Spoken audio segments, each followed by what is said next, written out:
சார்பாக முதற்கட்டமாக 354 கோடிக்கு மேல நிதி ஒதுக்கப்பட இருக்கு. இந்த திட்டத்தோட இரண்டாவது கட்டமா இந்த படைக்காக மட்டுமே 2500 புதிய பணியிடங்கள் உருவாக்கப்பட உள்ளது. பெண்களோட பாதுகாப்பை ஸ்ட்ராங் பண்றதுக்காக மாடர்ன் ஃபெசிலிட்டிஸ் இருக்கிற வாகனங்களும் நவீன உபகரணங்களும் தொழில்நுட்ப சாதனங்களும் அலாட் செய்யப்பட இருக்கு. ஆல்ரெடி உமன் சேஃப்டிக்காக செயல்படுற அமைப்புகளுக்கு அடிஷனல் ஸ்ட்ரென்த் அண்ட் சப்போர்ட்டா இந்த சிங்கப்பெண் படை செயல்படுங்கிறத மீண்டும் வலியுறுத்தி சொல்ல விரும்புறேன். பெண்களுக்கு எதிரான குற்றங்கள் நடக்கிறதுக்கு முன்னாடியே அதை தடுக்கிற காவல் நடவடிக்கையில இந்த படை முக்கிய பங்கு வகிக்கும்.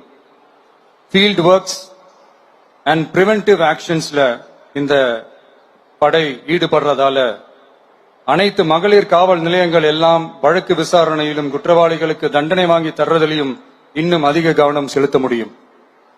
பெண்களை ஃபாலோ பண்றது, பாலியல் தொல்லை தர்றது, டார்கெட் பண்ணி திரும்ப திரும்ப தொந்தரவு செய்யறது, பெண்கள் கடத்தல் முயற்சி, பப்ளிக் பிளேஸ்ல அசிங்கமா நடந்துக்கிறதுக்கு பஸ்ல தொல்லை தர்றது, கூட்டத்துல பெண்களுக்கு தொல்லை தர்றதுன்னு இது மாதிரி தப்ப தடுக்கிறதுல ரொம்ப முக்கியமா இந்த சிங்கப்பெண் படை செயல்படும்.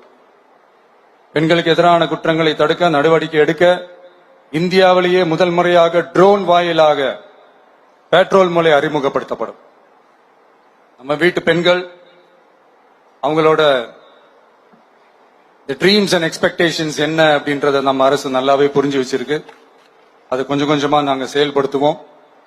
உங்களுக்கான மரியாதையும் தான், உங்களுக்கான அந்த கண்ணியமும் தான் நம்ம அரசினுடைய highest and most important priority. ஒரு கவர்மெண்டோட அந்த விஷன் அண்ட் டார்கெட் ஆனஸ்டா இருந்தாலே போதும். பிளான்ஸ் அண்ட் அட்டெம்ப்ட்ஸ் அது போற பாதை சரியா இருக்கும்னு சொல்லுவாங்க. அப்படிப்பட்ட ஒரு கவர்மெண்ட் தான் நம்மளுடைய கவர்மெண்ட், உங்களுக்கான கவர்மெண்ட். இந்த ஷார்ட் ஸ்பேன்ல இந்த சிங்கப்பெண் சிறப்பு படைய நடைமுறைக்கு கொண்டு வந்து இதுக்கு ரொம்ப கடுமையா உழைச்ச காவல்துறை அதிகாரிகளுக்கும் பணியாளர்களுக்கும் இந்த நேரத்தில் என்னுடைய பாராட்டுகளை தெரிவிச்சுக்கிறேன்.